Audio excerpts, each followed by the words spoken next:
हैं। भारत का तिब्बती सीमा से लगा हुआ पहला गांव माड़ा गांव, वहां से खबर आ रही है जहां ग्लेशियर टूटने से बड़ा हादसा हुआ है। माड़ा गांव में ग्लेशियर टूटा और इसके बाद ये अवलांच और इससे एक बड़ा हादसा हुआ है। 57 मजदूर यहां पर फंसे हुए बताए जा रहे थे, लेकिन अभी फिलहाल 41 श्रमिक फंसे हुए हैं। 16 का रेस्क्यू कर दिया गया है। बर्फ में दबे श्रमिकों को निकालने का काम लगातार जारी है। 16 को रेस्क्यू किया गया है। ये बीआरओ की टीम बताई जा रही है।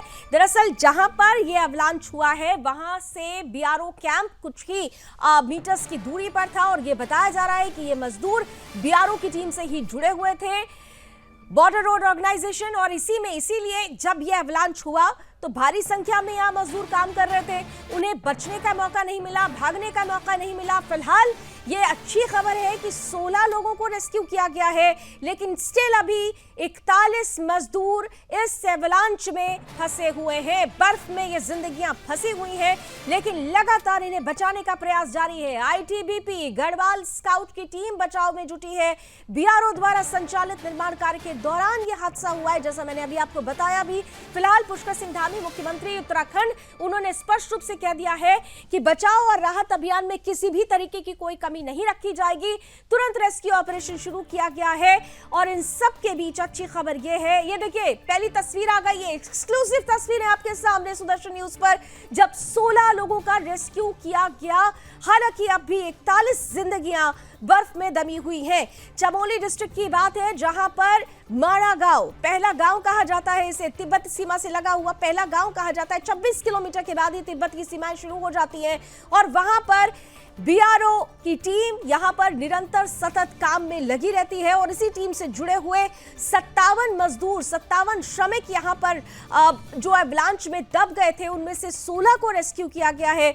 लेकिन अभी भी 41 जिंदगियां बर्फ में दबी हुई हैं, फंसी हुई हैं। हालांकि आईटीबीपी के जवानों ने तुरंत मोर्चा संभाला, बीड़ा उठाया रेस्क्यू का और आखिरकार 16 लोगों को बचा लिया गया है। लेकिन 41 जिंदगियों को बचाने की जद्दोजहद लगातार जारी है। दो तस्वीरें इस वक्त आप देख सकते हैं। एक तरफ आप देखिए कि रेस्क्यू ऑपरेशन शुरू होता है, दूसरी तरफ आप तस्वीरें देखिए जब ये अवलांच हुआ, हिमस्खलन हुआ, तो क्या परिस्थिति थी।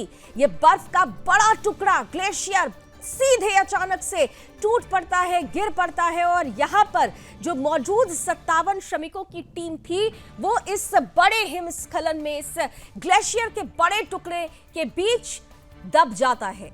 फिलहाल अभी रेस्क्यू ऑपरेशन जारी है। एक्सक्लूसिव तस्वीरों के साथ ही ब्यूरो चीफ कृष्णा कुमार हमारे साथ जुड़ चुके हैं। रीसेंट क्या अपडेट है कृष्णा, सीधे आपके पास आते हुए दो तस्वीरें मैं देख पा रही हूं, यहाँ पर हमारे दर्शक भी देख रहे हैं। जिस तरह से ग्लेशियर यहाँ पर टूटा है, अवलांच की जो एक घटना हुई है वो अपने आप में तबाही का मंजर लेकर आई, तस्वीरें इस बात की गवाही दे रही है। लेकिन अच्छी खबर फिलहाल ये है कि 16 को रेस्क्यू किया गया, 41 जिंदगियां अभी फंसी हुई हैं। रेस्क्यू ऑपरेशन किस तरीके से आगे बढ़ रहा है और कितना बड़ा चैलेंज है अभी 41 जिंदगियों को बचाना, कृष्णा?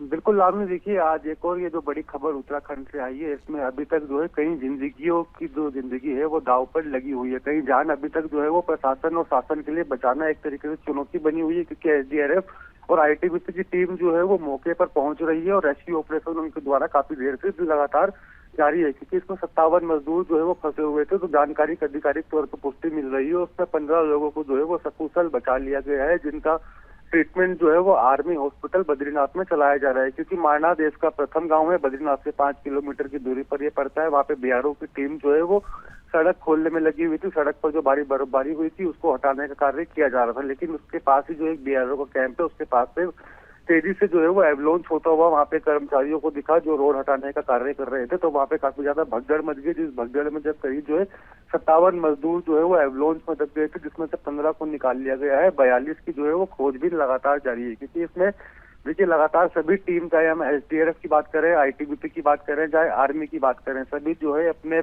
कोऑर्डिनेशन में जो है रेस्क्यू ऑपरेशन जो है वो लगातार चला रही है। और एसडीआरएफ की भी अगर हम बात करते हैं तो मारना के पास सबसे पहला चेक पोस्ट जो एसडीआरएफ का है वो इस समय जोशीमठ, जहाँ से लगभग 2 बजे के आसपास जो है वो एसडीआरएफ की टीम जो है वो घटना स्थल के लिए निकल चुकी थी। बाकी बाई स्टैंड पे जो है बैकअप में देहरादून शेखधारा हेलीपैड पर भी जो है वो टीम एक अलर्ट मोड पर रखी गई है कि अगर जरूरत पड़ती है माना के लिए अगर उनको बुलाया जाता है तो वो तुरंत वहां पर पहुंच सकते, इसकी सभी व्यवस्था जो है वो करी जा रही है। क्योंकि अभी भी जो है माना की तरफ भारी बर्फबारी जारी है, जिस वजह से रेस्क्यू टीम को भी भारी दिक्कतों का सामना करना पड़ रहा है घटनास्थल पर पहुंचने के लिए। लावनी, उम्मीद जताई जा रही है कि आज शाम रेस्क्यू ऑपरेशन में थोड़ी मुश्किलें हो रही हैं। मैं कृष्णा आपके पास आती हूँ, आप बने रहिए हमारे साथ। यहाँ पर हम दो चीजें जरा आपको बता देते हैं। एक तरफ तो आप देख रहे हैं कि किस तरीके के मौसम उत्तराखंड में किस तरह से लगातार खराब चल रहा है। यहाँ पर भारी बर्फबारी हो रही है, मौसम ठीक नहीं था। और क्योंकि ये नेशनल हाईवे 7 है, अभी कृष्णा से मैं इस बारे में डिटेल लेती हूँ। नेशनल हाईवे 7 और खासतौर से बद्रीनाथ के करीबी से माना जाता है,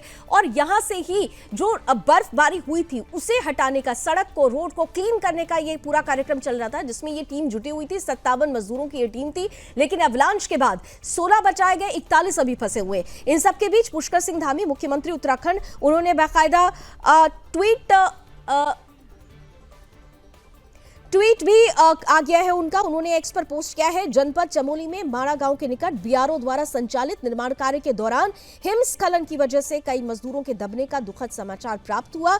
आईटीबीपी, बीआरओ और अन्य बचाव दल द्वारा राहत बचाव कार्य संचालित किया जा रहा है। भगवान बद्री विशाल से सभी श्रमिक भाइयों के सुरक्षित होने की प्रार्थना करता हूं। ये देखिए, ट्वीट भी हमने आपके सामने रख दिया। पुष्कर सिंह धामी, मुख्यमंत्री उत्तराखंड, जिन्होंने बाकायदा ट्वीट करके जानकारी दिया। हालांकि अभी रेस्क्यू ऑपरेशन पर लगातार उन्होंने नजर बनाकर रखी हुई है। लगातार वो उन जवानों के संपर्क में हैं जो इस रेस्क्यू टीम से जुड़े हुए हैं। कृष्णा हमारे साथ लगातार बने हुए हैं। चलिए कृष्णा के पास मैं चलती हूं, लेकिन उससे पहले मुख्यमंत्री पुष्कर सिंह धामी ने क्या कुछ कहा है ये भी आपको जल्दी से सुना देते हैं। हमारे 57 श्रमिक उसमें फंसे थे और एडवांस जाने से इसमें से 16 को सुरक्षित निकाल लिया गया है। बाकी के सभी प्रयास चल रहे हैं। सभी प्रकार की तैयारियां कर ली गई। एम्बुलेंस से लेकर आईटीबीपी की मदद ली जा रही है, संस्थाओं की मदद ली जा रही है। आपदा प्रबंधन विभाग हमारा पूरी तरह से सक्रिय, जिला प्रशासन और हम लोग स्वयं सभी लोग लगातार संपर्क में हैं और हमारा प्रयास है कि सभी को सुरक्षित जल्दी से ठीक है। अराउंड 57 लेबर्स काम करते हैं बर्फ़ हटाने का, वो कैंप्ड थे वहाँ पे। और हमारी जो टीम्स हैं वो मोबिलाइज हो गई हैं, आर्मी, आईटीबीपी, एसडीआरएफ और एडमिनिस्ट्रेशन की टीम। एक्टिव रेनफॉल है हमारे डिस्ट्रिक्ट में और हायर डिस्ट्रिक्ट में एक्टिव स्नोफॉल है, तो इसलिए हम हेली सर्विसेज अभी यूटिलाइज नहीं कर पा रहे हैं और मूवमेंट में भी डिफ़िकल्टी हो रही है। और वहाँ कोई सेटेलाइट फ़ोन और अन्य ऐसा कोई उपकरण उपलब्ध नहीं होने के कारण स्पष्ट कम्युनिकेशन वहाँ नहीं हो पा रहा है हम लोगों का उनसे।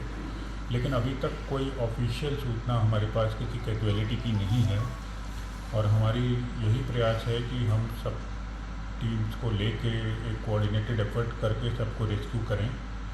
और हायर अथॉरिटीज़ की तरफ से भी पूरा सपोर्ट हमें मिल रहा है, तो आशा है कि जल्द ही हमारी एक टीम वहाँ पहुँच के उनको सकुशल रेस्क्यू कर लेगी। और जो भी कोई अपडेट होगा वो मीडिया को ज़रूर हम साझा करते रहेंगे।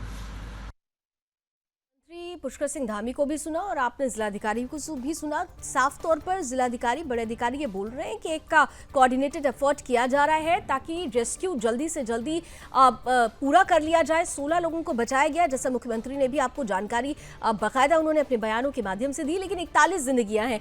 खासतौर से कृष्णा, ब्यूरो चीफ हमारे साथ लगातार बने हुए हैं। कृष्णा, इंपॉर्टेंट ये है कि ये नेशनल हाईवे 7 है और ये बहुत ही महत्वपूर्ण नेशनल हाईवे माना जाता है। ये बाधित हो चुका था भारी हिमपात की वजह से, और उसके क्लियरेंस के लिए ही ये सारे जो टीम के श्रमिक थे वहां उनकी उपस्थिति थी। लेकिन अभी जो परिस्थिति है जो हम देख पा रहे हैं और आपके माध्यम से हमें पता चल रहा है कि मौसम अभी भी अनुकूल नहीं है, तो ऐसी परिस्थिति में वो कौन से बड़े चैलेंजेस हैं जो रेस्क्यू टीम को फेस करने पड़ सकते हैं? बिल्कुल लालू, देखिए अगर हम बड़े चैलेंजेस की बात करते हैं, क्योंकि अगर पूरे क्षेत्र में वहाँ पे बर्फबारी देखने को भी इस समय मिल रही है और लगातार ही बर्फबारी सुबह से ही वहाँ पर जारी है, क्योंकि मौसम विभाग ने पहले ही अलर्ट जारी किया था कि 3500 मीटर से अधिक जो ऊंचाई वाले क्षेत्र है वहाँ पे भारी बर्फबारी जो है वो देखने को मिल सकती है, जो एकदम सटीक साबित हुई है। भारी बर्फबारी हुई, जिसके बाद वहाँ पे सड़कें बंद हो गई, जिसमें बीआरओ के कर्मचारी जो है वो सड़क को खोलने में के लिए लगे थे, क्योंकि NH7 एक काफी महत्वपूर्ण एक रोड है उत्तराखंड की, मानी जाती है क्योंकि ये सीधा चाइना बॉर्डर को जोड़ती है और आर्मी के लिए भी एक बहुत ही महत्वपूर्ण रास्ता इसको माना जाता है। और साथ ही अगर हम कहें वहाँ पे चैलेंजेस की बात, तो क्योंकि बर्फबारी हो रही है वहाँ पे रेस्क्यू टीम को भी पहुंचने में जो है वो काफी समय लग रहा है, क्योंकि स्लिपरी रोड जो है उसमें गाड़ियां भी चलने में जो है वो काफी दिक्कत हो रही है, क्योंकि जब सुबह अभी दिन में रेस्क्यू हुआ 15 मजदूरों को जब सकुशल वहां से निकाला गया तो उनको हॉस्पिटल पहुंचाने में भी काफी दिक्कतें हुई हैं। हालांकि जो आर्मी की गाड़ियां होती है वो बर्फ में चलने के लिए एकदम सक्षम होती है, तो उसी के माध्यम से जो है वो उनको हॉस्पिटल, जो उनका कैंप है आर्मी का, वहां पे उनको लगातार पहुंचाया जा रहा है। बिल्कुल, यानी मोर्चा संभाला गया।